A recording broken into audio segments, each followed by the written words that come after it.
Hi, everybody. My name is Ian Mooney, and I'm on the steering committee of the Climate Change and Militarism Project for the Veterans for Peace. Thank you all so much for attending our panel. So I'm going to explain how this panel is going to proceed, and then I'm going to make some opening remarks, and then I'm going to be turning it over to our speakers. So like I said, first, I'm going to introduce this panel and tell you guys what we're all going to be talking about today. Then we're going to hear from our comrade Taylor from 350.org. And then we're going to hear from Patrick Bigger and Leonard DeClercq and Tamara Lorenz. I'm going to introduce them each before they speak. So again, thank you so much for joining us. Afterwards, we're going to have a Q&A portion and a recap and meet back together to sort of recollect what has been discussed here. Looking forward to all of you joining us in this conversation. I'm originally from Houston, Texas, and there we are not strangers to the devastating effects of hurricanes. I still have friends recovering from Hurricane Beryl, and I have started asking my acquaintances still within the great state, how long do you think you can stay there in a place so vulnerable?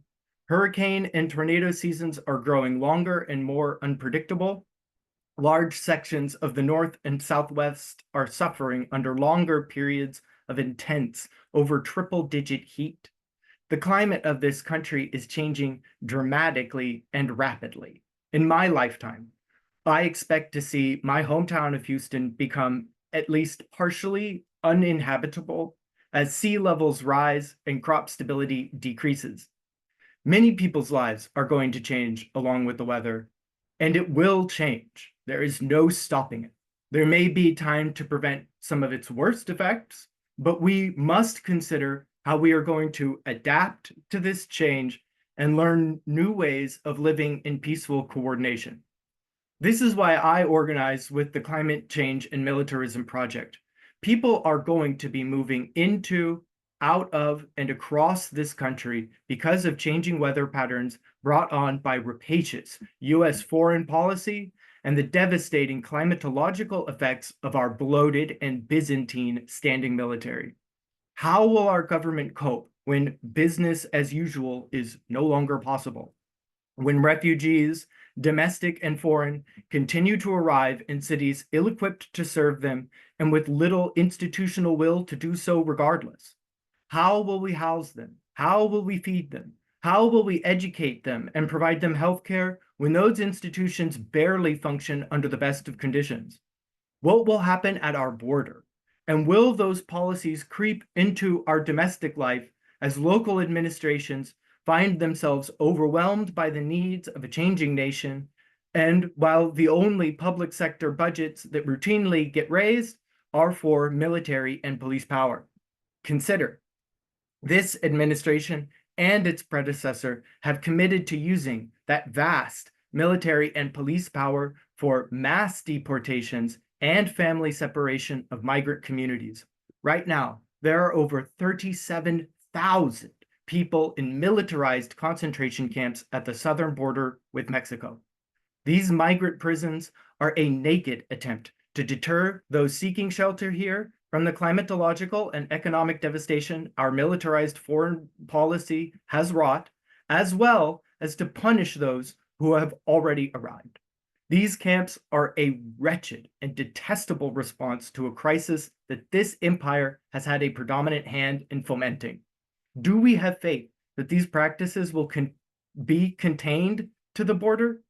If this country, even under a democratic president, mind you, saw police and military power as the solution to students peacefully protesting on college campuses, then are we confident that power will not be mobilized to quell a restive population driven from their homes with no guarantee of welfare, compassion, housing, or any kind of future, struggling to survive the heat, the wind, and the pouring, flooding rains? I do not. Life in this country will change. Life in this country has already changed. So long as our response to climate change is to leverage our vast police and military and imprisonment technologies, then we, none of us, are safe. We must take steps to dismantle the impenetrable and rapacious industrial behemoth that is the US military now. Its impact on this planet has already been too great and is irreversible. But there is still the possibility of moving into this change process peacefully and guided by popular democratic will rather than intransigent military power. And so now it is my pleasure to introduce a panel that will go into more detail on the impacts our military and war globally has and will have on the climate, the turning threat of global conflict, and how we, the people, can respond to these issues. I will now hand it over to Taylor Smith-Hams, who is the U.S. Senior Organizer with 350.org, a global climate justice organization dedicated to ending our dependence on fossil fuels by ushering in a fast and just transition to renewable energy. Thank you, Taylor. Thank you so much, Ian. All right, just getting my slides up. Hi, everyone. Thank you so much for being here and for inviting me today. I am going to start with a brief overview of how the climate crisis is currently impacting people all over the world and how this is connected to militarism before handing it off to our experts who will dive much deeper. So just to ground ourselves in the severity of the moment that we are in, this spring, a heat wave in Southeast Asia led to hundreds of deaths, forced thousands of schools to close, and damaged crops, leading to spikes in food prices. In May, in Brazil, floods killed 181 people and led to widespread displacement, landslides, and a dam collapse in the country's worst flooding in over 80 years. Over 1,300 people died in Saudi Arabia in June during the annual Hajj pilgrimage due to extreme heat.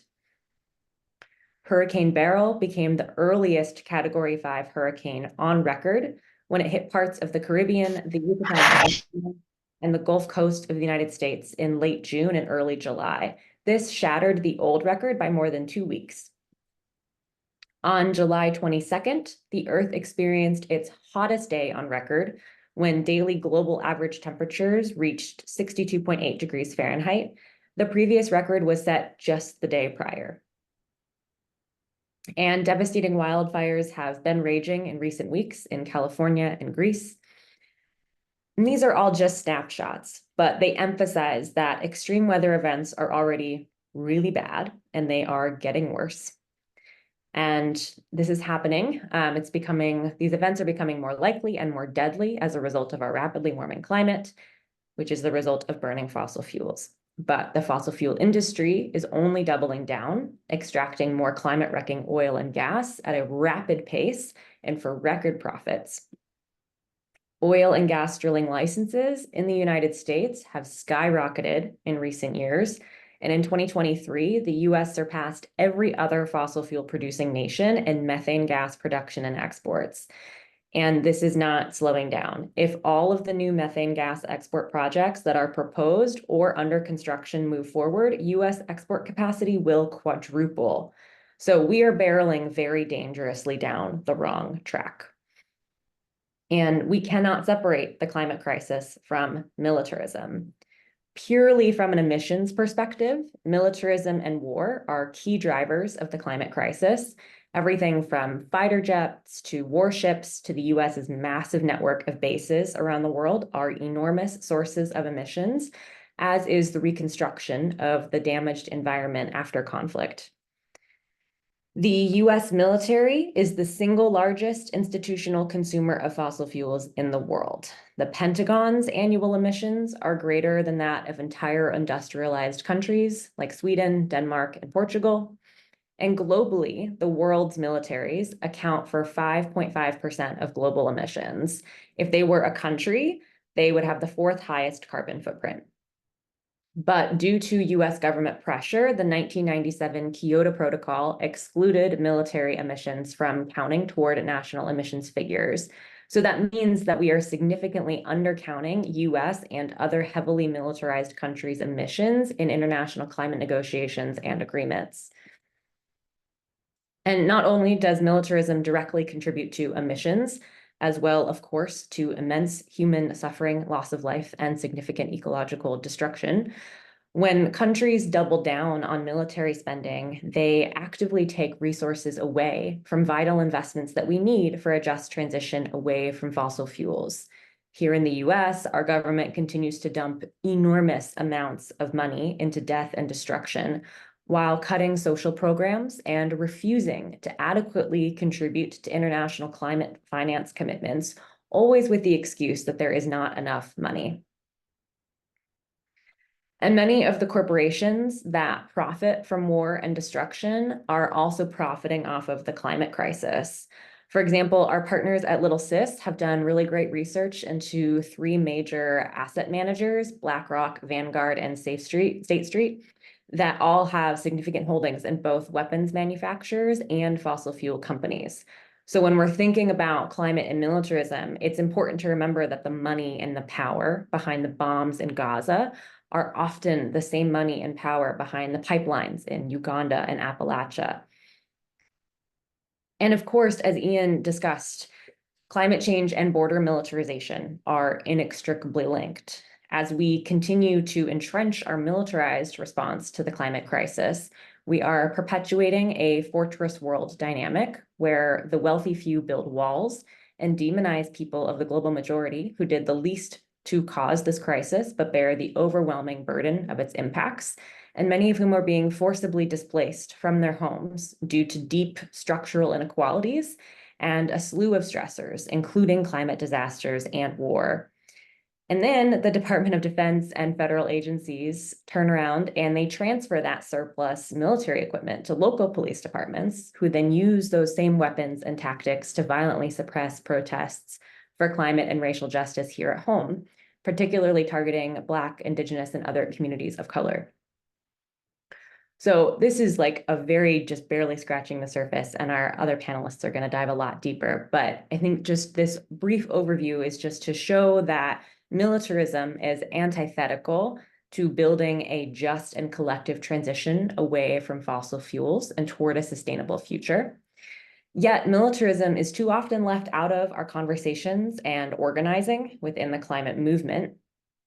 Thankfully, that is starting to shift, and conversations like this are really important to continuing to change that tide. And I was also asked to share a little bit about how I came to work at this intersection. My path to working at the climate and militarism nexus really is part of my broader abolitionist politics. I live in Baltimore, where, like the vast majority of American cities, our leaders invest far too much in policing at the expense of education and healthcare and other life-supporting investments. And I've been really deeply committed to local efforts to move money out of our bloated police budget and into communities for years. And since I started working at 350, it's become really clear to me that divesting from militarism is the same principle, but on a larger global scale. And the militarized responses to climate protests, especially at Standing Rock, as well as the increasingly draconian prison sentences that are being thrown at activists as a result of things like critical infrastructure laws, have also driven home for me the necessity of dismantling militarism if we are going to maintain and grow the democratic spaces that we need to continue to fight for climate justice. I've also been learning more about how colonialism is at the root of the climate crisis, and there is no shortage of resources on this subject, but I would definitely recommend Amitav Ghosh's incredible book, The Nutmeg's Curse, which I think really poetically outlines how colonialism gave rise to racial capitalism and set the stage for the Industrial Revolution and therefore the climate crisis. And with this historical grounding, the connections between genocide, colonialism, militarism, and the climate crisis are undeniable. And that really then makes it clear that our work for climate justice needs to reach across all of these intersections and histories if we're going to actually address the roots of our current situation. And as a global organization, I'm really happy that 350 is increasingly speaking out about the role of militarism in the climate crisis, especially since the genocide in Gaza started. And our US team, which is the team I'm on, we're really excited to be partnering with Veterans for Peace. And I will share more about a joint campaign that we're working on towards the end of the panel and how you can take action with us. So thank you so much. Thank you very much, Comrade. I will now turn it over to Patrick Bigger, he, him, who is the research director at the Climate and Community Project. Prior to joining CCP, he was a lecturer in economic geography at Lancaster University in the UK and holds a PhD in geography from the University of Kentucky, where I am also working on my PhD. So welcome, friend and colleague. At CCP, he leads work on militarism and the climate crisis, plus work on the international financial architecture and U.S. public lands policy. He has written on these issues in academic journals, including Science, Nature, Ecology and Evolution, and Transactions of the Institute of British Geographers, and outlets including The Nation and Dissent. His work on the climate costs of militarism have been featured in media around the world. Patrick Bigger, thank you so much for joining us. Thank you so much, Ian, and thank you so much to Veterans for Peace for the invite. It's a real honor and pleasure to be joining y'all today. So what I want to do in this talk, well, I should say, I'm generally based in Frederick, Maryland, just up the road from Taylor, and as well as about 40 miles away from the beating heart of U.S. empire in Washington, D.C. Today, I'm calling in from Dearborn, Michigan, really the beating heart of resistance to the genocide in Palestine and U.S. policy that is enabling it. And so I'm feeling very sort of spatially immersed in this topic right now. And so I'm really glad to be sort of embodying some of these spaces in this talk today. And what I want to do is think through the military industrial complex's outsized role in the climate crisis, why we need to confront it in our struggle for climate justice and winning a fully decarbonized, livable world where all people and ecosystems can thrive. And I think that it's a perspective vividly illustrated in Palestine right now. My comments today are based on 3 recent publications. The first is our short briefing that we published with the Climate and Community Project, Ceasefire Now, Ceasefire Forever, on why genocide in Palestine is a climate justice issue. The second is a collaboration with my friends at Commonwealth in the UK on the climate costs, quantifying the climate costs in monetary terms of US and UK military operations since 2015. And then the third, the real quantitative stuff that I'm going to talk about today, is a working paper that's currently under peer review, working on quantifying the greenhouse gas emissions from the genocide in Gaza that is unfolding right now.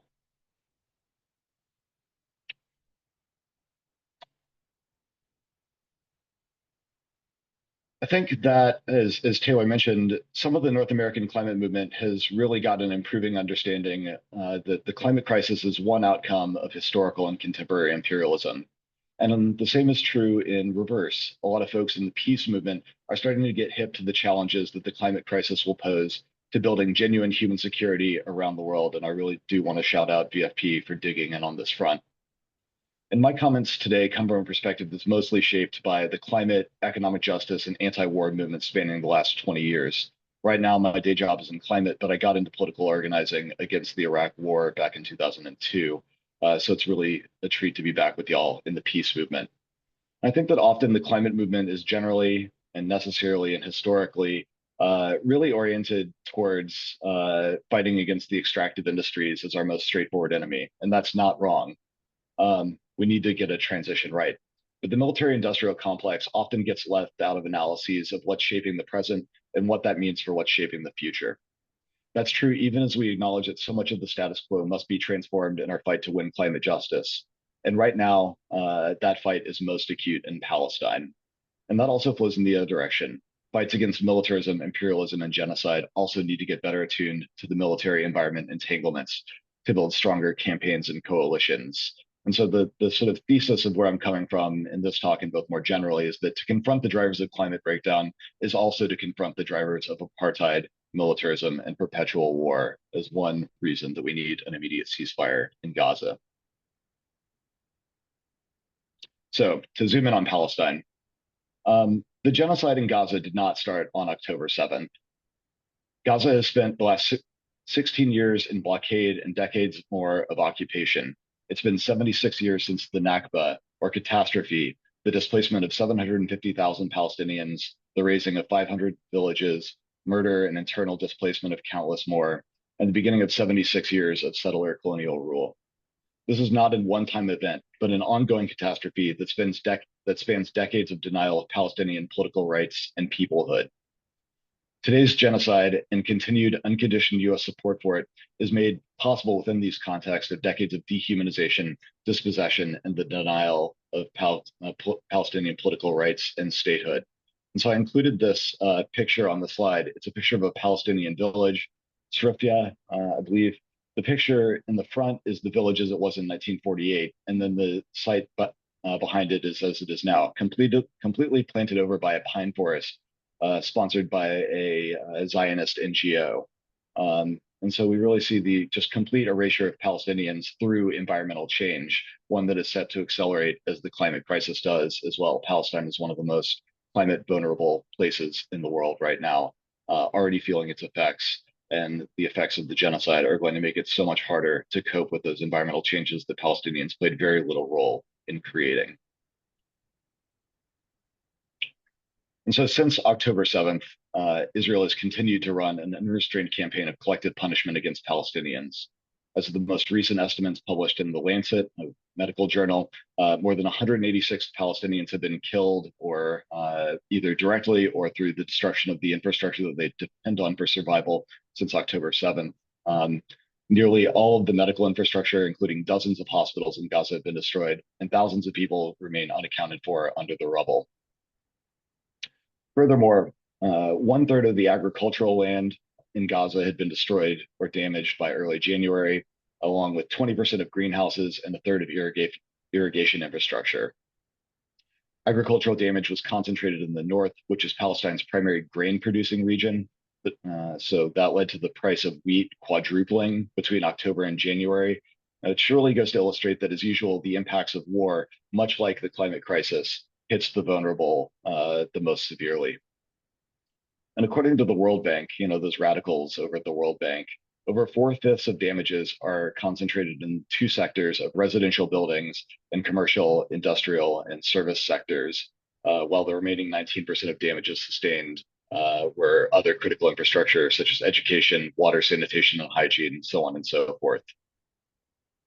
According to the Center for Strategic and International Studies, all 5 of Gaza's wastewater treatment plants and most of its 65 sewage pumping plants were forced to shut down by mid-November, which has consequently led to the resurgence of polio in Gaza. Now, thousands and thousands of children are at risk of contracting the disease. So this is just a sort of overview summary of the absolute immediate devastation that has been wrought by the genocidal campaign that Israel is running in Gaza, with the support, both financial, political, and material, of the United States. And we can see this breakdown of the damages. But to get to what I was asked to speak to today are the actual climate costs of the genocide in Gaza. I just want to preface this by saying that the climate costs are not the most important reason to be demanding an immediate ceasefire and an arms embargo on Israel. Every single life that's at risk on both sides really are a good reason to be demanding it. But this is just another data point to really understand the fundamental asymmetry in the invasion that is currently taking place. So this is a breakdown of the emissions just in the first 120 days after the atrocities of October 7th, where we can see that the emissions in the first 120 days, somewhere in the ballpark of about 386,000 tons of greenhouse gas emissions, which is more than the annual emissions of about 25 small countries around the world, places like the Central African Republic or many of the small and developing states in the Pacific that are facing the climate crisis most directly. So these are not insubstantial, but also not horribly substantial. But what really stands out in these figures, as with most military operations, is the vast majority of these immediate emissions come from both Israeli bombing and patrol flights, and then the US cargo flights to fly all of the material that makes the genocide possible. And so those two categories alone account for about 70% of the direct emissions in the first 120 days in the war. But these emissions numbers pale in comparison to the real climate costs that are going to come in the aftermath. rebuilding Gaza even to its previously woefully insufficient state for people to live good, thriving lives will come from rebuilding most of the concrete buildings that Israel has destroyed over the course of the genocide so far. Those emissions are on par, more or less, with the annual emissions of New Zealand. So we're starting to get into, real industrialized country spaces. And like, again, these are not massive numbers, but as the UN Special Rapporteur for Human Rights and the Environment said in response to our initial estimates, armed conflict pushes humanity ever closer to the precipice of climate catastrophe and is an idiotic way to spend our shrinking carbon budget, which I think really sums it up, that militarism, genocide, so forth, are completely superfluous emissions that drive us close to the brink and do nothing to increase our human security in the aggregate. Here's some other ways of visualizing those numbers that break them out more clearly, including some of the comparisons. And so just to, again, reiterate that the real carbon costs of the genocide come from rebuilding. And this is not the most important reason to demand an immediate ceasefire, but are emblematic of the bad decisions that are killing tens of thousands of people and will kill many, many thousands of more through the impacts of war and climate change in the future without a dramatic change of course. And if nothing else, this is another lens through which to understand the asymmetry of the conflict, such as it is. And then just to give some brief context in this to understand the role that the US is playing, both in these emissions and in the genocide itself. The genocide in Gaza is fundamentally impossible without the material and diplomatic support of North American and European governments, and none more so than the US. We see, even last week in the approval of more military aid to Israel, even as some of our elected officials take a sort of mealy-mouthed stand that says, well, we urge restraint, so on and so forth. And we know that that has not happened so far. And it would be foolish to think that will happen without a meaningful shift in policy that is demanded by social movements like those that y'all are involved in. Maybe I will just, not that far.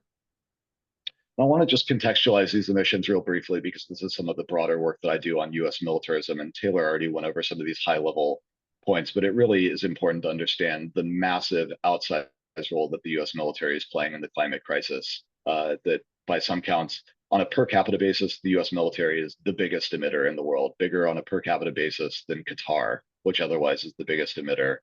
And the emissions are on par with Morocco. And critically, when we look back at these historically, 70% of these emissions, even at the height of the war in Iraq during the surge, were from the everyday operations of the US military. Only 30% accrued from the actual operations in Iraq. And so it's just really the maintenance of empire itself that is driving the climate crisis.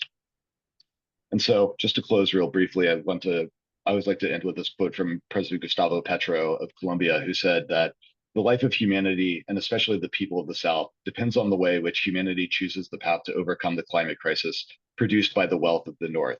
Gaza is just the first experiment in considering us all disposable.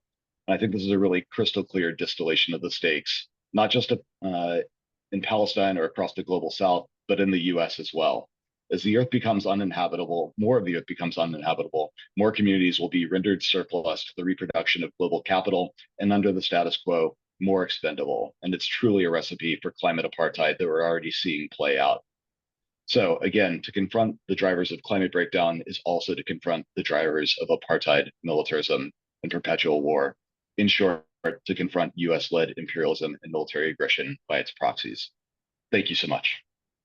Thank you, Patrick. Excellent presentation. Very well said.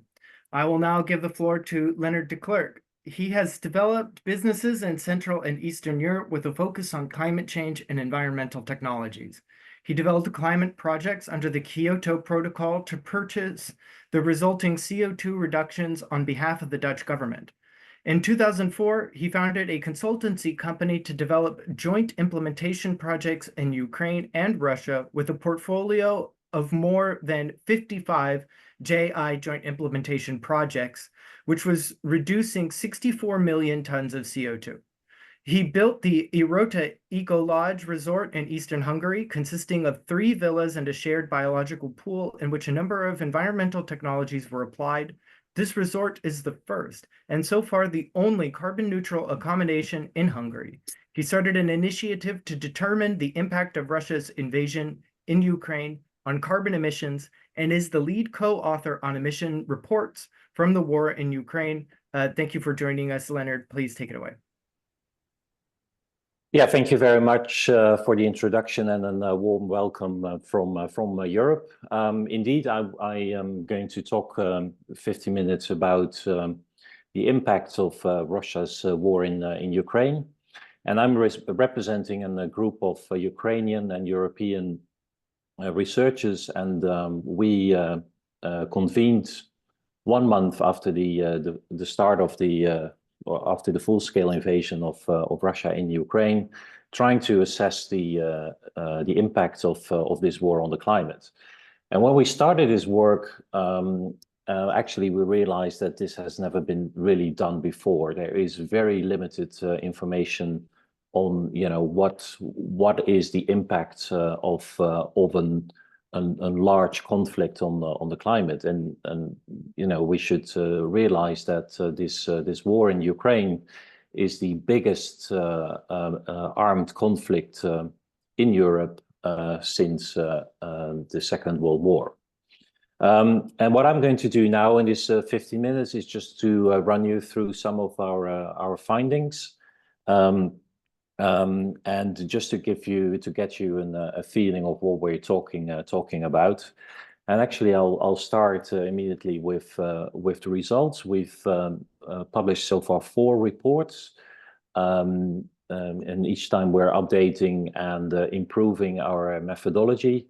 And we use the climate negotiations as a platform to distribute our findings. So report 1, we presented it at COP27 in Sharm el-Sheikh in Egypt. Report 3, we presented recently in Dubai. And the report 2 and 4, we presented it at the what I would call the small climate negotiations in Bonn in June of 2023, and very recently in June 24.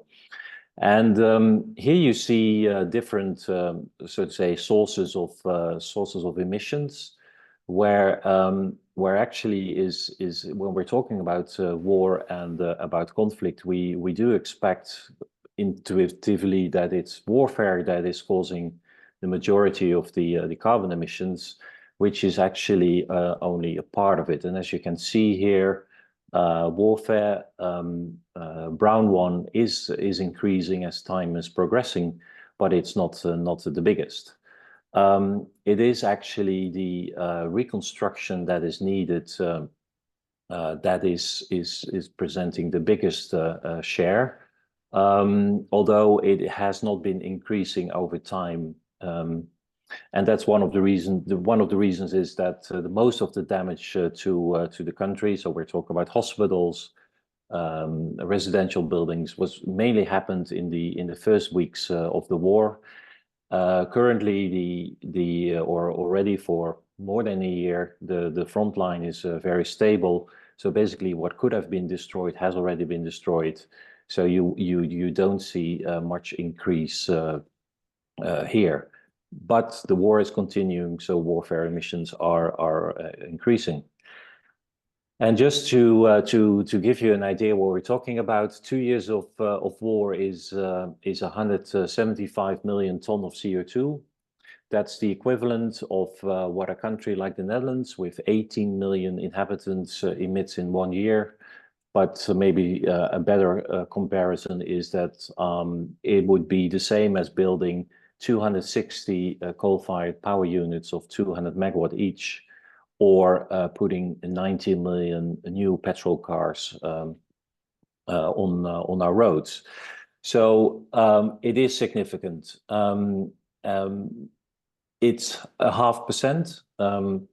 That might sound very small, but as this war is continuing, this will only add up to and will, take out part of our remaining carbon budget.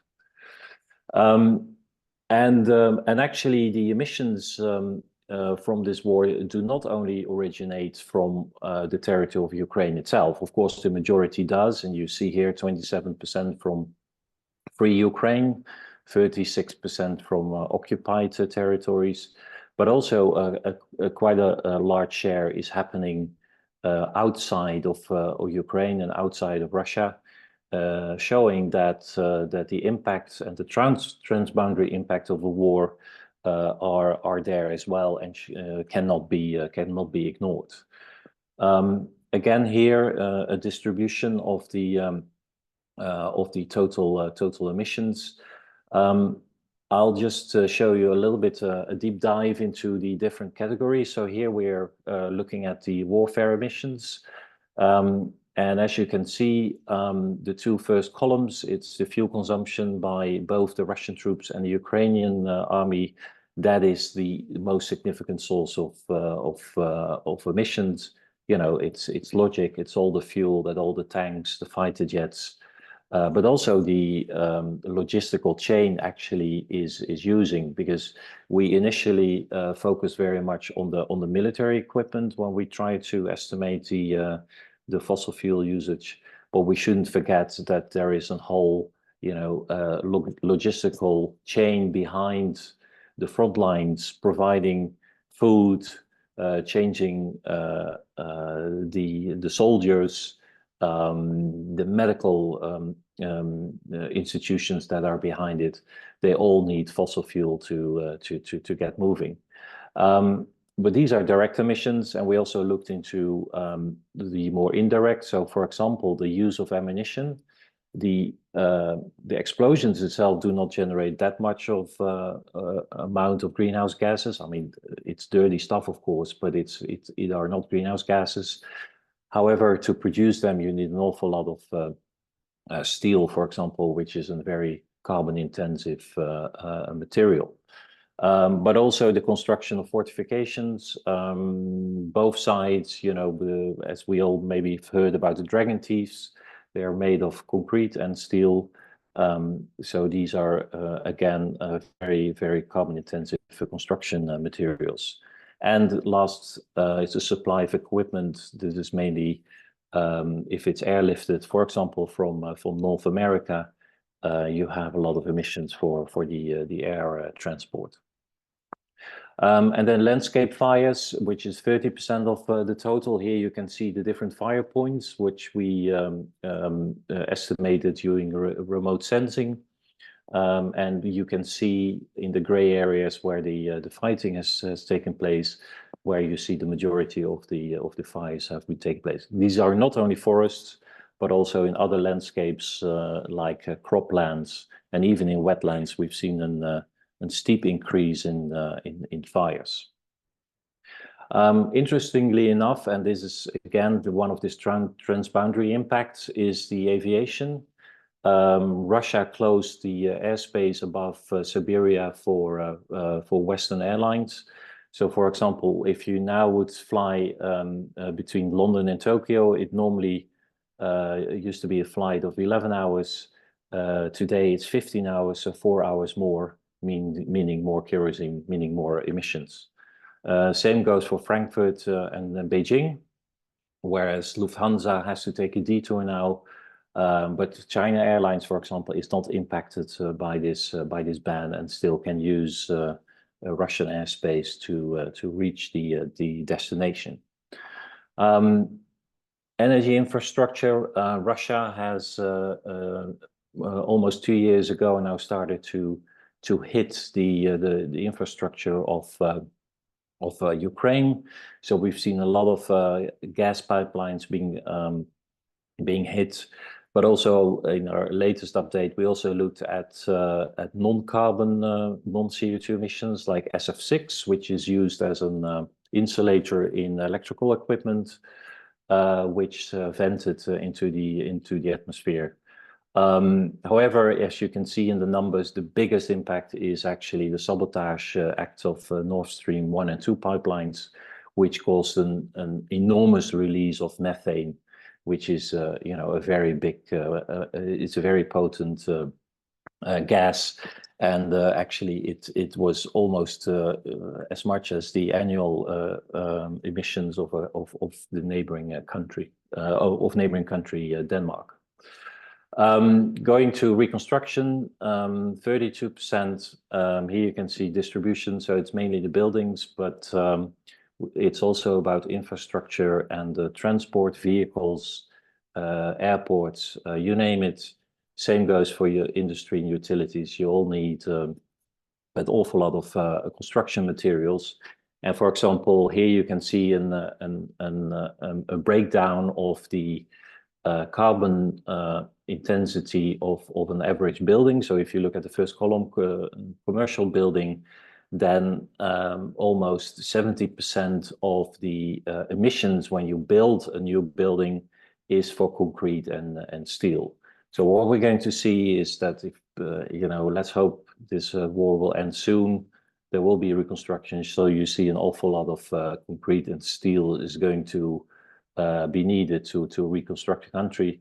At the same time, it does give an opportunity maybe to do it in a low carbon way, and there are a lot of ways, ideas already being developed in the country to make sure that we actually avoid these emissions to happen. Important point is I mean, it's nice to have the numbers just to get a feel what we're talking about, but we also want to look into actually in accountability, and that would mean to hold Russia accountable for these emissions resulting for its act of aggression. Again, we're talking about 175 million tons of CO2. And if you monetize this amount, actually you have to look at the so-called social cost of carbon, which would mean, how much damage will 1 ton of CO2 emitted today cause in the future, and then take the net present value today. There is a lot of information and new insights in what that amount is going to be. And the latest actually, insight is that it's we're talking about $185 per ton of CO2 emitted. So if we multiply it with the 175 million tons of CO2, we're talking about almost $33 billion in damage that Russia has caused to the climate. Now, there are several ways we're looking now on holding Russia accountable. One is the so-called International Compensation Mechanism, which was established by the General Assembly.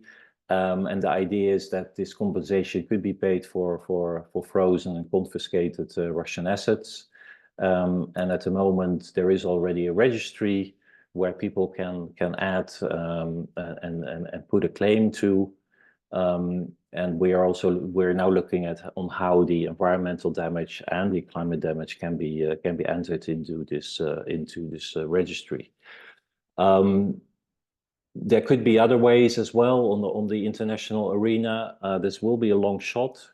Will be complicated as well to hold the state accountable for the climate damage. And I'm sure that if we start to do it, we're not going to make friends, because it's if Russia is going to have, if we can hold Russia accountable for the climate damage, why not other countries could be held responsible as well? And of course, the first country that comes into the mind is USA in its war on terrorism, which also caused the immense amount of carbon. But again, if you don't get started, we'll never find out whether this is possible. Okay, thank you very much. This is my contribution, and here you can find a link to our latest report. Thank you very much. Thank you so much for an excellent presentation, Leonard. Very much appreciated it. I would now like to introduce our last panelist, Tamar Lorenz, who is currently in the process of completing her PhD in global governance at Wilfrid Laurier University. She was awarded the Rotary International World Peace Fellowship and was a senior researcher for the International Peace Bureau in Switzerland. Her focus has been on the impacts of militarism on climate with a keen eye on NATO. She is currently on the board of the Canadian Voice for Women for Peace, the International Advisory Committee of both the Global Network Against Nuclear Power and Weapons in Space and World Beyond War, and has been a convener of the Environmental Working Group of the Women's International League for Peace and Freedom Environmental Working Group. Tamara, thank you so much for joining us. Please take it away. Good afternoon, everyone. Thank you very much for having me, and thank you to Veterans for Peace for all of the wonderful work that you're doing. And I'm speaking to you from Waterloo, Ontario, Canada, the traditional territory of the Haudenosaunee, the Anishinaabe, and the Neutral peoples of the Grand River. So as a longtime environmentalist and peace activist, I am convinced that the North Atlantic Treaty Organization, NATO, is the greatest threat to people and the planet, and that it is impossible for us to rapidly reduce greenhouse gas emissions with NATO's rising carbon-intensive militarism and military spending. And as I'm sure all of you are aware, NATO is a US-led nuclear-armed military alliance of now 32 countries, and it's the United States that dominates and dictates the alliance. So I would like to begin by telling you a few stories. Now I seem to have, oh, here we go. My slides advanced. In October of 2022, I was at the climate summit, COP27 in Sharm el-Sheikh, Egypt, and I had my banner, No to NATO, Yes to Peace and Cooperation. And I attended the opening plenary and listened to the Libyan president, Mohammed al-Menfi, talk about how climate change is adversely affecting his country. The dust storms, the sandstorms, the sea level rise, the extreme heat, the droughts, and how it's impacting on agriculture. And he said in his speech how difficult it is for Libya now to deal with these extreme weather events, and that it didn't have the socioeconomic capacity to deal with these climate events. And some of you might be aware, last year, Libya in the town of Derna experienced catastrophic flooding, and again they had trouble dealing with this crisis.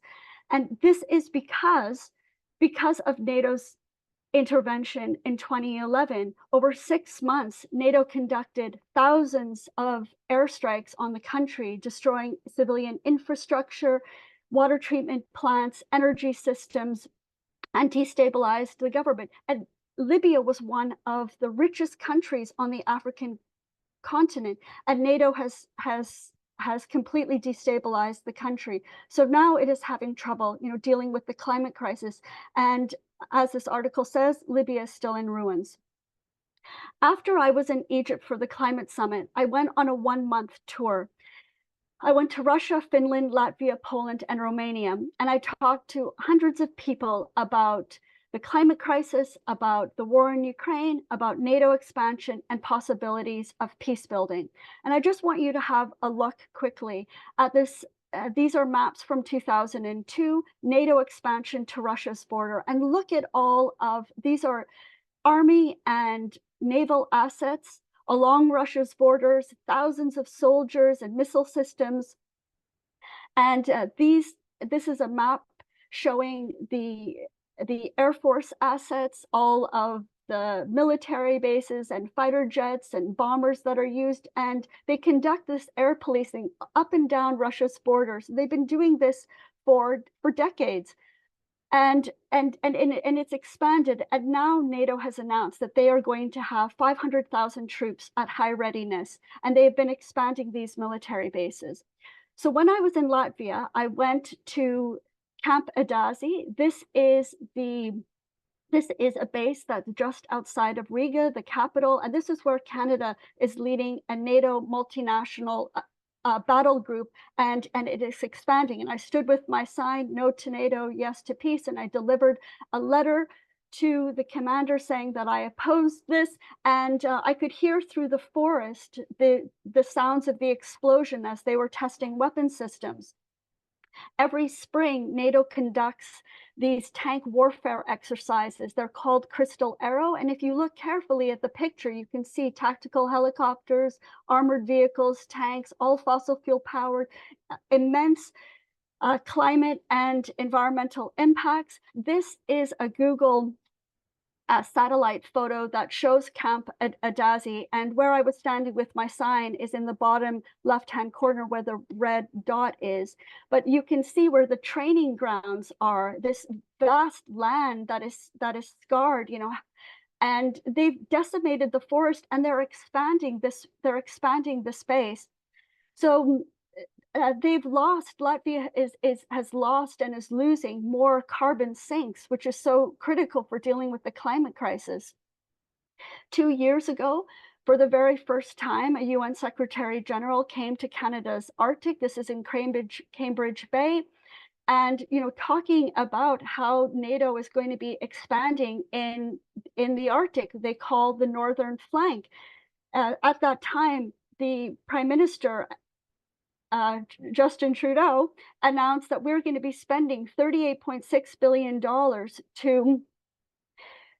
for NATO and for NORAD to have permanent military bases with American soldiers, expand runways for the F-35 fighter jets, to have maritime sensors and more warships in the oceans. But as you all know, the Arctic is a fragile oceanic ecosystem that plays a crucial role in regulating the oceans and regulating the climate. And the fact that we're going to militarize it and degrade it is just totally unacceptable. Some of you might have been following that NATO is getting more involved in this climate and security space. Well, in 2021, NATO launched its first climate change and security action plan. Now, recognize that this is 30 years after the establishment of the UN Framework Convention on Climate Change. So NATO is not a leader. NATO is very much a laggard, and it's making the problem very much worse. In 2022, NATO mentions for the very first time climate change as a threat in its strategic concept, the new one that announced in Madrid. In 2023, NATO announced its second climate change and security action plan, this compendium of best practices, so-called. It's very thin, very limited. It also announced its first climate change security and impact assessment and its first greenhouse gas emission mapping and analytical methodology. And you should be aware that it only applies to NATO's civilian and military operations. It does not apply to the NATO allies. Last month at the 75th anniversary summit in Washington, D.C., NATO launched its third climate change security and action plan. And in this report, it has these case studies. And one of them, it talks about how it's adapting its new fighter jet base for the F-35s in Finland. I mean, think about what a farce this is. Also at the Washington summit, Canada, which is hosting NATO's climate change and Security Center of Excellence, announced that this new Center of Excellence is now accredited and activated. But you should know that in no way is Canada showing any excellence on climate change. In fact, last year, Canada's Commissioner on Environment and Sustainable Development released a report that showed that Canada has failed to meet every single indicator or every single target under the UN Framework Convention on Climate Change and all of its agreements. So, in my opinion, CASCO is very much a greenwashing exercise by Canada for the alliance. The other thing to be aware of is how NATO, drives military spending. So in 2015, when the Paris Agreement was launched, the NATO allies spent $896 billion combined on their militaries. But over the course of the past decade, they've increased this by more than $200 billion annually. So last year, they were spending $1.4 trillion combined on their military. So this is money that's not being invested in climate adaptation and mitigation. And these are the countries that are most responsible for meeting the $100 billion climate finance target for developing countries to deal with these extreme weather events. And they have failed to meet this $100 billion target, but they have no trouble spending more for war making and militarism and buying new weapon systems. So overall, NATO militarism and wars have derailed all of the climate agreements, and its military spending, like I said, is diverting resources that we urgently need for climate action. So NATO, in my opinion, is a great threat to the climate. The other thing that I want to talk briefly in my presentation as well is the report that Leonard just presented. I've followed his work, and I have read, the latest 120-page report. And I very much applaud the good substantive technical analysis. But I want to say that I categorically oppose the fundamental premise, and this is in the introduction, saying that Russia launched an unprovoked large-scale war against Ukraine. That is not the case. That is not accurate. And I don't have time to go specifically into the details, but I would like to provide some resources for you to investigate further. First, I would like to let you know about the OSCE Special Monitoring Mission in Ukraine. In the weeks before Russia invaded on February 24th, 2022, the OSCE showed that there were thousands and thousands of ceasefire violations, and this is primarily from NATO-backed Ukrainian security forces shooting and shelling into the Donbass. So killing and injuring, thousands and they've been doing this for years, ethnic Russian minorities in eastern Ukraine. I also want to bring to your attention the very important work by the Canadian-Ukrainian scholar, Dr. Ivan Kachanovsky, who's at the University of Ottawa, and he is an expert on the far right in Ukraine and on Ukraine politics. And he has done definitive peer-reviewed research that shows that the Maidan protests, for instance, were a false flag event, that there was a coup in February of 2014 that was backed by the United States. Please have a good look at his research. The other books that I highly recommend you to read is the book War with Russia ? That was written by, it was the last book that Stephen F. Cohen wrote before he died in 2019. And he is the preeminent American expert on US-Russia relations. Please read this book. The other book to read is a book by Jacques Baude, the senior Swiss military intelligence officer who was seconded by NATO in Ukraine, and he was working in Ukraine from 2014 to 2017. He retired and he wrote this book called Operation Z about what NATO was really doing in Ukraine. The other books to bring to your attention, because this is not the first time that NATO and the United States has used a proxy country for its wars. Like we're seeing in Ukraine, they've also done this in Iraq and in the Balkans. Please read the books by former US Attorney General Ramsey Clark. He also founded the excellent International Action Center. He wrote a book about the Gulf War, The Fire This Time, and also NATO in the Balkans in the mid-1990s. The parallels between what was done to Iraq and to the former Yugoslavia, to Ukraine today, and to Russia is very, very important. The other thing that I encourage you to have a look at is the open letters that were published, one by John Pilger, the award-winning investigative journalist, in 2014 in The Guardian. In Ukraine, the US is dragging us towards war with Russia, and the open letter that Ramsey Clark wrote to President Obama, to Secretary of State Kerry, and also to the UN Secretary General Ban Ki-moon.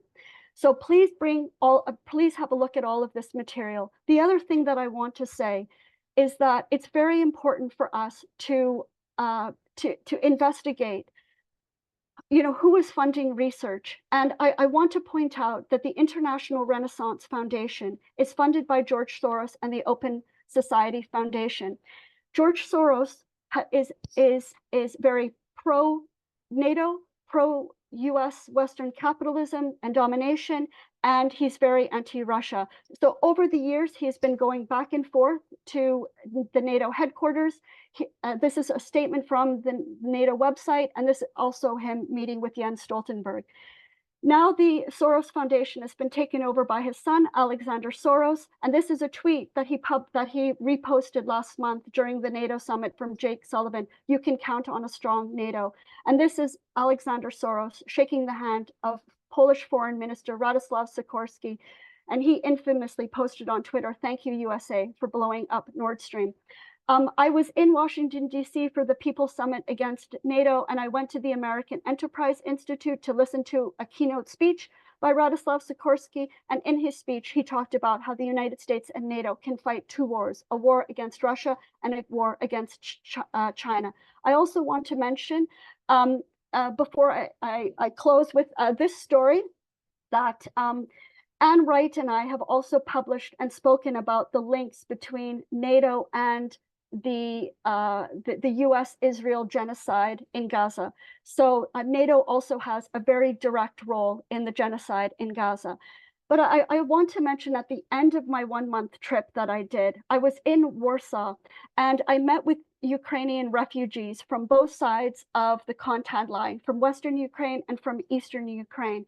And these are young men, and they are working for this Polish company, and they said to me that they left the country because they don't want to fight each other. They said, "We are brothers. We don't want to fight. We want this war to end." So, you know what? We can't. What can we do? I think this is the answer: is building peace, is going places, and making friends. So I want to encourage Veterans for Peace to have a delegation go to Russia and build peace, go to China and build peace, go to Iran, go to Venezuela. We can't accept this new Cold War or these hot wars. We need to transcend. Don't accept the enmity. The other thing is, I want to recommend that Veterans for Peace invites David Swanson and Medea Benjamin, who have just released a new book called NATO, What You Need to Know. I think it's really excellent. And finally, friends, we cannot green NATO and war. We have to abolish them. Thank you very much.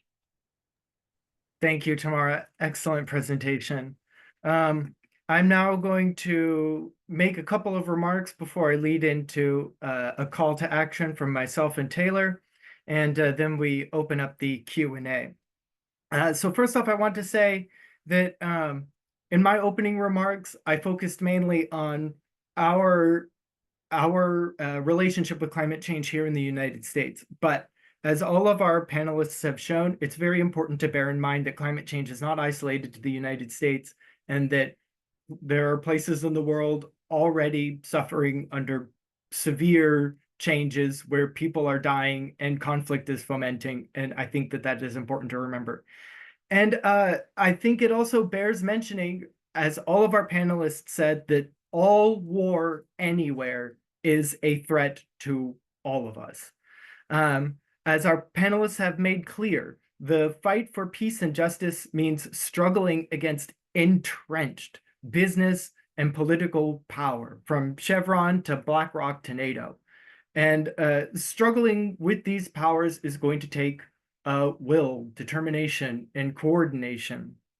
And that struggle is going to happen in places that we don't usually consider. For example, I think it's interesting that each of our panelists mentioned how reconstruction after conflict is an important part of the impact that war has on climate. We don't often think about what happens when the bombs stop dropping. But it's important to remember that reconstruction is a process that business and military power look forward to. Reconstruction can generate capital, and we must not allow reconstruction to become a part of the military-industrial complex, to become an industry in and of itself. Also, we should be aware that climate change will come in ways that we don't expect. Patrick mentioned the rise of polio, the resurgence of polio in Gaza. Disease, we have already seen. That's part of why this conference is being held online, is the way that disease is changing and our response to it is changing. That is something that is also going to continue to surprise us as climate changes. I remember when I was living in Maine and I met Doug Rollins for the first time, somebody out there was like, "Oh yeah, we didn't have ticks out here 10, 20 years ago." So as climate change, so will our health. And last, I want to say that, as Tamara was saying, NATO is not something that will save us, but national interest is not something that will protect us from climate change. These are things that we are going to have to struggle with. We are going to have to imagine new ways of forming democratic, international, and peaceful people power. And so it is on that note that I want to transition to some calls to action. First off, I'm going to provide a link to a legislative movement called Move the Money. Hold on. Slight technical difficulty. I'll provide links to all of these when I'm finished speaking and I turn it over to Taylor. One of those is going to be Move the Money. This is a domestic effort to redirect funds that are to redirect the unquestionable party will to pour money into the military, to take that money and put it into projects that will help us domestically, that will build better infrastructure, a better welfare state. I would also like to point out the CCMP and 350.org's No More Military Air Show campaign, No MOS. We've got a link to that on our CCMP website. I'm going to provide a link to that here. Get your local chapter involved in this program. You will see when you access our information how impactful these military air shows are on wasting resources and making this world, this country, a worse place to live. Please join us in this struggle as we are trying to end this practice of gross imperial demonstration and indoctrination. And lastly, I would like to say that I'm now a member of the San Diego chapter of VFP. And something that we think is very important is to build coalition, to build relationships with other organizing groups here in San Diego. And I encourage, I implore other VFP chapters to do the same. We must build political power, and that means working with like-minded organizations to build a mass, to build a base. Find like-minded groups in your area, 350.org, the Green Party, the Panther Party, whomever will work with you and take the issues of climate change, deportation, drawing down US imperial military power seriously, find a way to bring them into our organization so that we can work together to affect the kinds of change that we want to see. And now I will hand it back over to Taylor. Thanks, Ian. Yeah, so I am going to talk a little bit more about one of those calls to action that Ian just shared. So we are at 350 are really excited to be partnering with Veterans for Peace on the No MOS campaign. So as a really highly visible example of the military's pollution, air shows are a really strategic target for protests that can bring climate and peace activists together and help build deeper connections across our movements, like Ian was just talking about. And these protests also can help educate the public about these often ignored connections between climate and militarism. And air shows are really worthy targets. Just one team of Thunderbird fighter jets flying overhead burns over 18,000 gallons of fuel an hour, which is about as much fuel as it takes to fly from New York City to Paris. So I helped organize a protest of an air show in Annapolis, Maryland earlier this year with some local VFP comrades. And there have been recent protests at air shows in Maine and Seattle. And we really want everyone here to support this on the ground organizing work by signing our joint VFP 350 petition to the Secretaries of the Navy and Air Force, calling on them to cancel all of these climate wrecking air shows that glorify death and destruction. So that is a QR code that takes you to a petition. There's also a bit.ly, and we can make sure to put it in the chat. And then also, if you want to, if there are air shows near you, and there are air shows all over the country, if you want to organize an in-person protest at an air show near you, we want to help you with that. So we have a form that you can fill out to let us know, and we will work with you to get you connected to VFP and 350 folks in your area who can work with you on that. So thank you so much. Thank you, Taylor. And now we will open it up to any questions and comments from our welcome guests here on this panel. Gary, were you going to manage the Q&A from here? No, go ahead, Ian. You're Okay. doing a great job. Well, then, how about if anybody has any questions, please post them in the chat or raise your hand, and we'll do our best to get to them.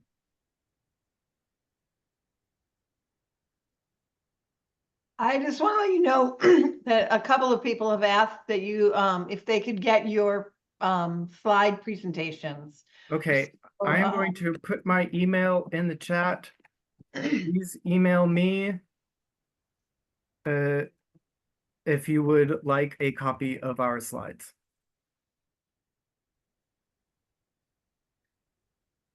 Yes, Jim. Well, those are some great presentations, and Leonard, it's good seeing you again, even though it's on the screen. This was sort of brought up, but I think the major problem with the conflicts is that, especially the one in Ukraine, is, as Tamara showed, the higher expenditure on military, and we just have to reverse that. And so there's a lot of stuff going on in Ukraine and Gaza, but the overall impact over the next years, if we don't change this, is, really important, and that we need to do that. And again, the initiatives that we're talking about that Ian talked about, there's two. There's the People Over the Pentagon, which is working with the members of Congress to introduce taking $100 billion away. And then there's the Move the Money, which is working with local city councils like Detroit and Hamtramck in my area. We're one of the first cities to pass a Move the Money resolution, which they then sent to their Congress members. So there's two ways that we can work on this in the coming years, is from the bottom and from the top. And I think we need to proceed that. And there'll be more things coming on our website that'll show folks how to do this. Thank you. Thank you, Jim. All people power coming in all directions. All right, we will now call on Barry. Yeah, hey everybody, great presentation all. I just want to call attention that we're asking you to join different things, but we always seem to neglect. We really want you to join Climate Crisis and Militarism Project. We need help. We need you helping us. Yeah, join these but please, we meet twice a month. We meet 2 Wednesdays a month, and there's about 10 of us, and we would like to have more people joining us in our work. So Climate Crisis, and you can go onto the homepage of Veterans for Peace and find us there. Thanks. Thank you very much, Barry. Yes, please join us. You get to hang out with me, Jim, Barry, Gary, all the best people in the VFP. Janet's there. It's fun. Steve, go ahead. Okay, I just want to follow up on something Jim said. A particular part of the People Over the Pentagon campaign is a campaign we're doing in connection with CCMP, Veterans and Labor for Sensible Priorities, and getting unions and other labor groups to endorse the $100 billion reduction of the Pentagon. So that's going along, and VFP chapters, I'll put something in the chat about it. VFP chapters are signing on to that too, because we really want to connect VFP and anti-war labor. The biggest anti-war labor thing that's happened was around ceasefire in Gaza and Israel. So unions representing over half of unionized workers in the US signed on to that, including 7 national unions, which are part of National Labor Network for Ceasefire. So that happened around the end of the year. And that's a big change from years ago when the AFL-CIO was involved with the CIA and doing really part of a repressive thing against militant labor in other countries. So this is labor can shut things down, and workers even workers in the war industries would rather be doing something else if they could get decent pay inside. So anyway, I'll put something in the chat about that. Thank you, Steve. I am reading a question in the chat from Cindy. This is for Tamara. Please, can you address the need for nations to accurately and fully report, accurately and fully report military emissions? Tamara, do you have anything to say about that?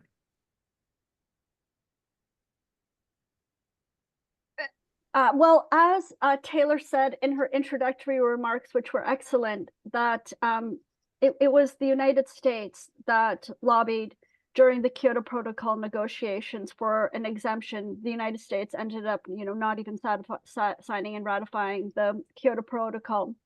And the IPCC developed these guidelines in 2006 about how to report emissions, because all countries parties to the UN Framework Convention on Climate Change have to submit greenhouse gas inventories, these common reports, and they have military emissions that are buried, in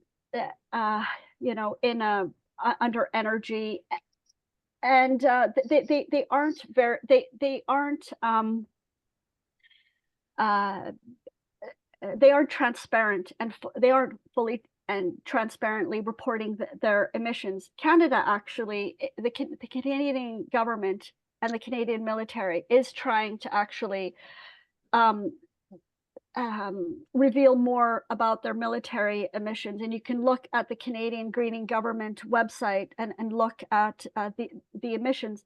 But even if we were to, to fully report on military emissions, I don't think we're ever going to get a complete picture. I mean, think about the United States not even being able to pass a clean audit. They're not of their budget. In 30 years, they are still very secretive about their own budget. So the full accounting of military missions is not going to get us to where we need to go. That's just going to take us a lot of time. Of course, we need to do that. Sure, we need to do that. But I also think that we need to take, more radical positions, getting at the root of things, like Taylor said, this idea of abolition. We should all be calling for the abolition in our countries of NATO.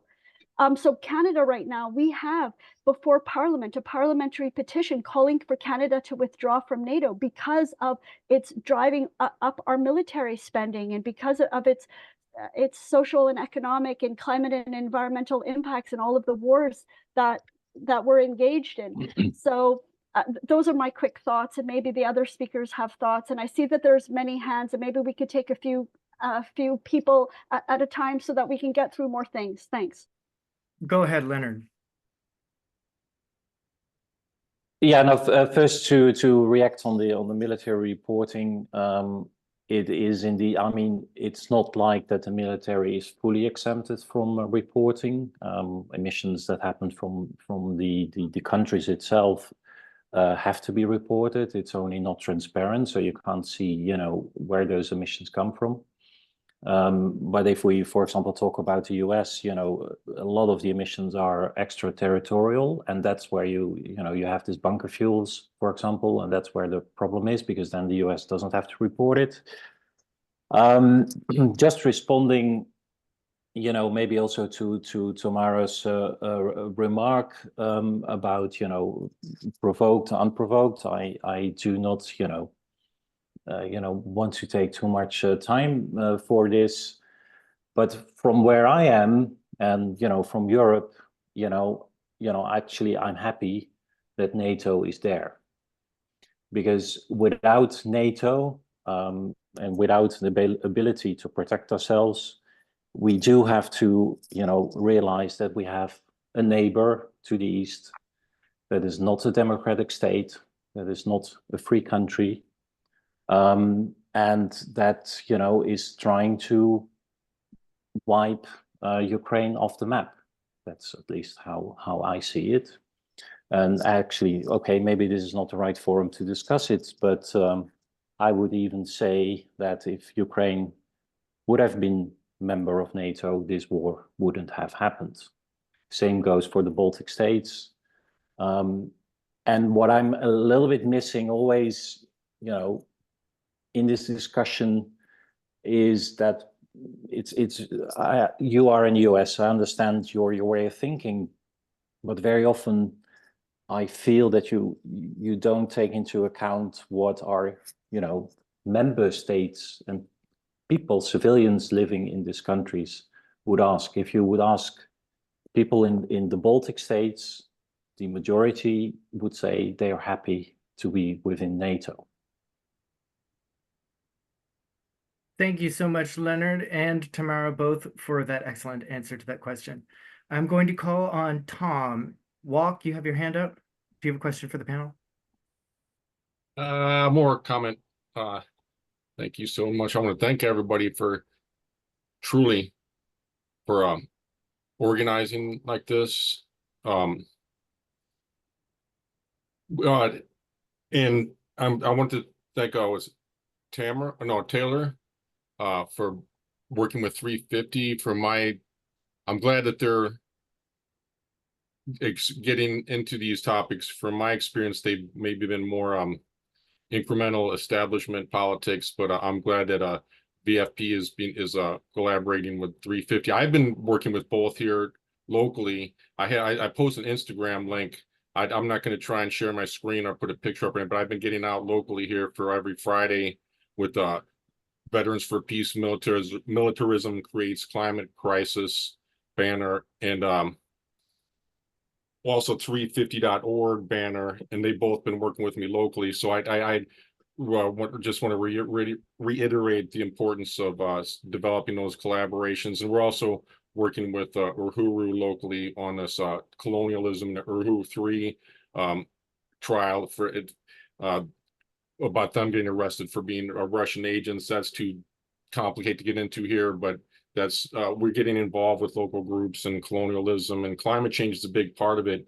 The big thing I want to reiterate though here is that we seem to be thinking that we can arm up instead of paying up, and it's not going to happen. We're going to pay up one way or the other, and if we keep arming up, it's just putting it off, and more people are going to suffer. And I don't know how to get through, and it's not just protesting against the companies. We have people addicted to 35 kilowatt hours of power per day, and we have to overcome this somehow. And I'm not sure how it's going to happen, how we have to get back to the land, or urban agriculture, permaculture, all these things have to be done. But I appreciate this military. I'm proud and honored to be an affiliate member with Veterans for Peace. If it wasn't for you, I would be on my own. I would be totally alone here in St. Louis. So I appreciate everything. And yes, I think that's all I want to say. Thank you so much for being here. Yeah, solidarity. Thank you, Tom. I'm now going to bring a question from the chat for Patrick. Patrick, how do we raise up the demand for Israel and the US to pay reparations for devastation of Gaza? It's not just humanitarian aid, but justice for Palestinians. Do you have any thoughts? And I think the first thing that we have to do is start thinking about historically how reparations for war have been awarded, who gets reparations, thinking all the way back to the very perverse way that reparations were first rolled out. That's thinking back to the British abolition of slavery in the Caribbean and the 19th century, where the victims of colonialism were forced to pay reparations for their own freedom, right? And so reparations has a sort of mixed history, but at the same time, we can see that there are plenty of historical precedents for the mandatory payment of reparations and payment for reconstruction. And we know that these costs of rebuilding Gaza are going to be really substantial. I think the most recent estimate, just on the purely monetary terms, was about $45 billion, which to some extent Israel is already at least budgeting for, or saying they're going to budget for. Whether that ever comes to actual fruition, absolutely unclear, of course. But it's really going to take, it's not going to happen. The US government in its current form is not going to sort of pressure its client state in Israel or elsewhere, really, to do this of its own accord. It's going to take massive pressure from groups like VFP and other groups that y'all are involved in to make this happen. So whatever the specific legal mechanisms are, I'm sure that there are people more familiar with the international law dimensions of this than I am. I would say that there are multiple legal pathways to making this happen, but it doesn't happen without concerted social movement action to get there. And so I think that's what we can probably, that's the most important takeaway for us as individuals and organizations who want to see that happen. Thank you, Patrick. Excellent response. Thank you very much.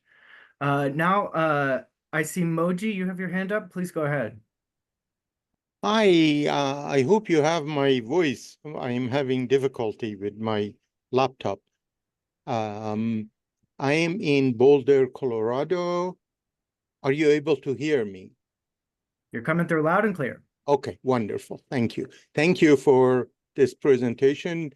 And I just, will make a comment very quick.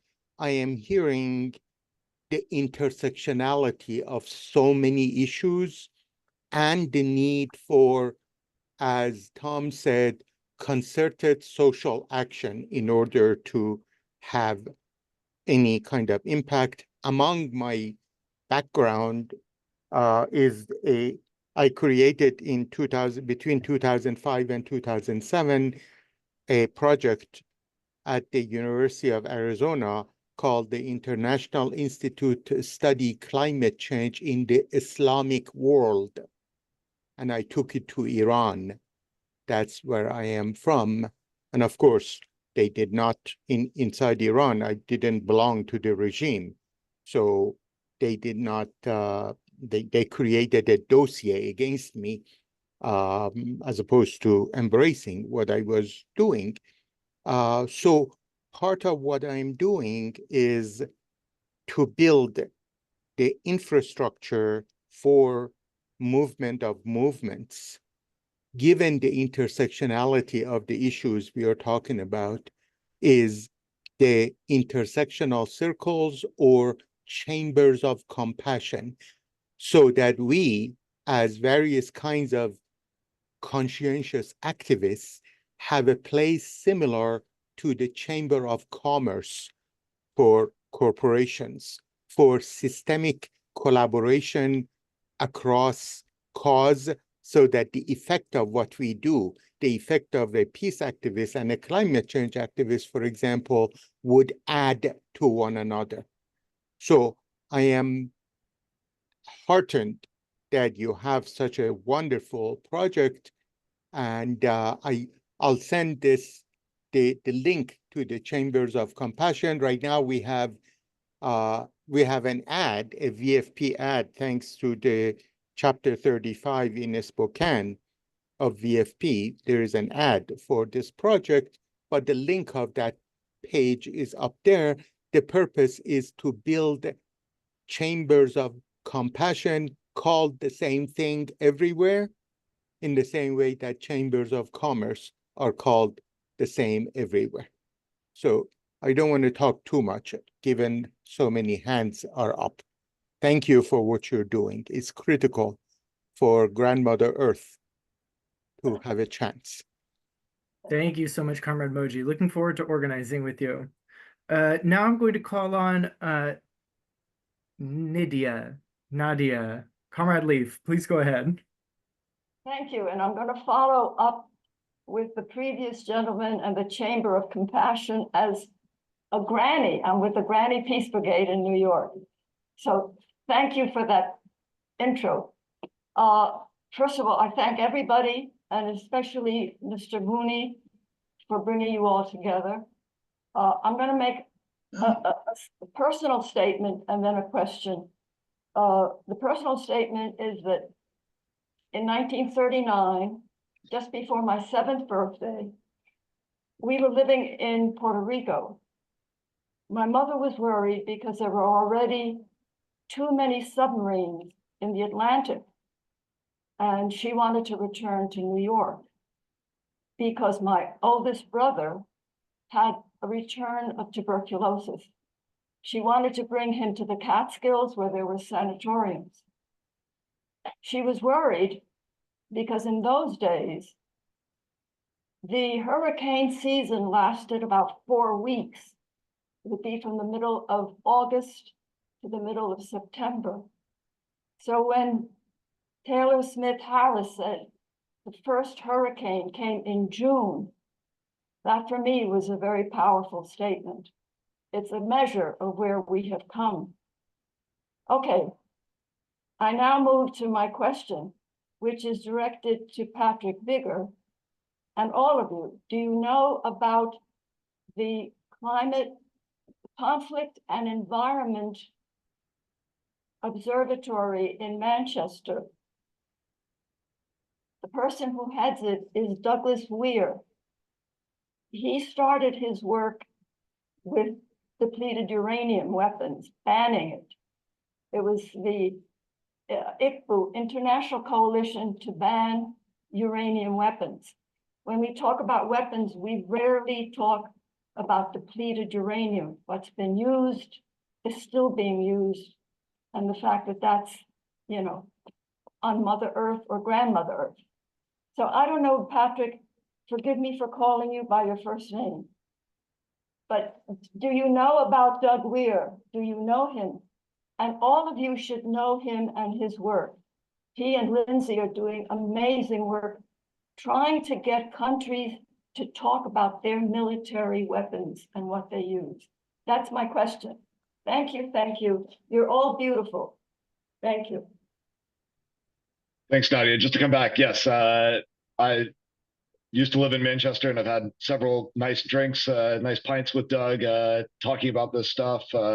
We work with colleagues at the Conflict and Environment Observatory on a number of registers, including Lindsay, on our work on quantifying these emissions from the genocide in Gaza. And I would add that if you're concerned about the sort of not just climate impacts, but the broader ecological impacts of war, there is a woman named Julie Klinger, Dr. Julie Klinger at the University of Delaware, who's doing some fantastic work on the rare earth and critical minerals inputs to various US weapon systems. Furthermore, work that I'm doing right now is working on quantifying the material cost of converting all of DoD's non-offensive ground vehicles, basically like their entire ground fleet, to EVs as per the federal mandate by 2035. And what we found is that on a very preliminary basis, instead of converting all of those vehicles, we could instead convert every single postal service truck, every single National Park Service truck, electrify every single federal building, and still have 1/3 of those materials left over instead of deploying those scarce resources towards refurbishing the military. So it's something that a lot of, well, not a lot, but a growing number of folks are thinking about, fortunately. Thank you. Go ahead, Leonard. Yeah, also from my side, yes, we know, I know them very well. We work together very closely, particularly on Ukraine. I mean, their focus is indeed on the broader environmental damage. They're currently, building up a database of environmental incidents in Ukraine, and basically we're just helping each other out because we all realize there's so little, very few people really dealing with the issue. Even talking about myself, I've been in carbon footprinting for 25 years, but when I started this work, I realized, like, oh Jesus, we've never looked into military emissions, we've never looked into conflict emissions. How can that be that we know from every detail on cement, on transportation, on agriculture, and then we're talking about military and conflict emissions, and it's all a blind spot. So they are really doing a great job. Thank you. I would also like to say that, go ahead, Tamara. I also want to mention that I know about CEOBS, and I attended their climate emissions gap workshop in Glasgow in 2021. And I think that they're doing very good work. But again, I don't think that they're going far enough, really talking about disarmament and demilitarization. They're also not challenging, NATO's role in this war in Ukraine. And as an observatory on climate and environment, I thought it was very curious that they didn't happen to notice or observe the Nord Stream bombings and had very little to say about it. So I think, again, we need to just stick true to our principles of demilitarization for decarbonization and peace and not war. And I think that will really help us.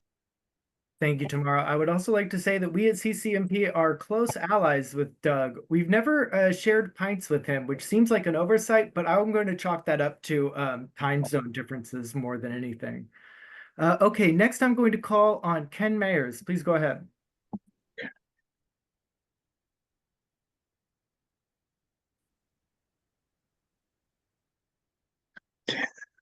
I'm sorry, I think Steve Morse is ahead of me. Yes, but I'm calling on you, friend. Go ahead. Okay. First, I want to thank this panel for modeling the kind of interorganization collaboration that's so essential for us to make any progress at all. But then I want to channel my good friend at Great Veterans for Peace, Mike Ferner, who on every opportunity will point out that it's necessary that we fight these fires in all of our respective areas, whether it's peace and justice, poverty, environmental degradation, and so forth. But in addition to fighting the fires, we have to get at the root. And the root is corporate power. We have to certainly build our political power, but at the same time, we have to take away the power of the corporatists. And so I urge everybody to go to movetoamend.org, which is the growing movement to amend the Constitution, to take away the personhood of corporations and the equivalence of money and speech. Because unless we do those things, we're going to go on fighting fires forever, but the fires will consume us. Thank you. Thank you, Ken. Ellen, do we have time for one more? Yes, you do. Okay, go ahead, Steve. Okay, I want to get back to NATO. And I wanted to just set aside for a minute the existence of NATO and just talk about the increase in NATO that the US has pushed all these countries to increase their military budgets to 2% of their GDP, as I understand. Now, you all may have more.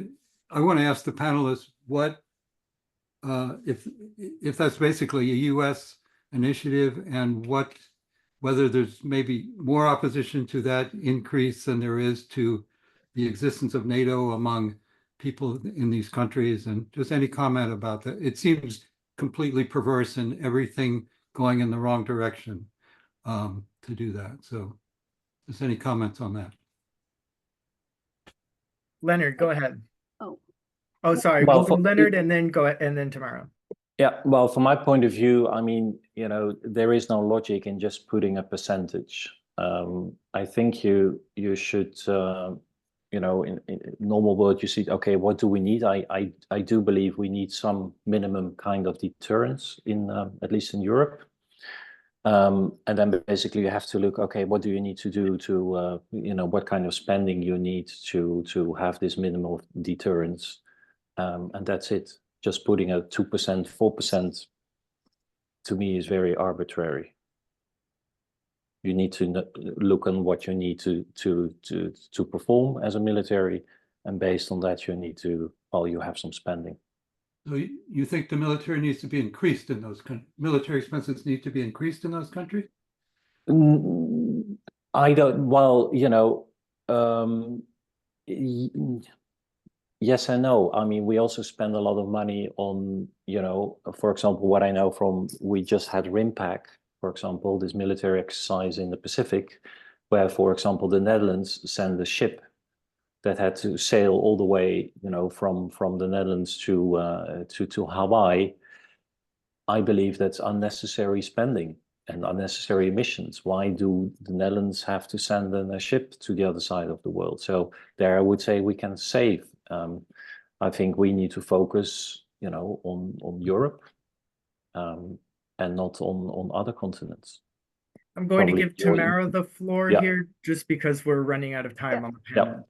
So just really quickly to remind you all that NATO said that the 2% GDP target is not a ceiling but a floor, and that there is an expectation that allies will exceed the 2.5% of GDP.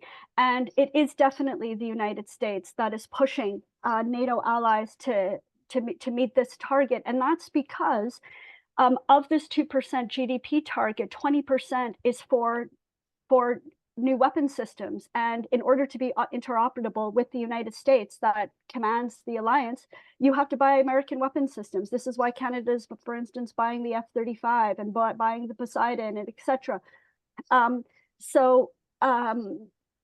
It's definitely from NATO. Just before the NATO summit in Washington, D.C., the Canadian government got this open, public, nasty letter from U.S. Congress people saying Canada is not reaching the 2% GDP target. Where is your timeline for that? But friends, let us keep our eye on the ball. I hope all of you have read the 6th assessment report by the Intergovernmental Panel on Climate Change, what we are facing. The greatest human security challenge that we're facing is catastrophic climate change. Please get the 6th assessment report, bring it to your elected official. We don't need NATO, we don't need any military, and we can be friends and make peace with Russia. It was possible with the OSCE and the Europe, our common home. Don't fall into this trap that Russia is our enemy, or China, or any of them. We need to partner with China on a just, clean transition on climate change. Go to Russia and make friends. Go to Russia and bring peace. Thanks. Thank you, Tamara. Thank you, Leonard. Thank you, Patrick. Thank you, Taylor, our wonderful panelists, for an excellent discussion. Thank you, everybody who joined us in discussing this complex issue. Again, please join the CCMP. Please get involved with your local organizations and stay in the struggle and seize political power and use it with imagination. Look forward to seeing all of you in future panels. If you have any questions, I put my email in the chat. CCMP meetings are open. Hope to see all of you there. Thank you again. Thank you, everyone. Have a great conference. Peace Thank to you. VFP. Have a good day.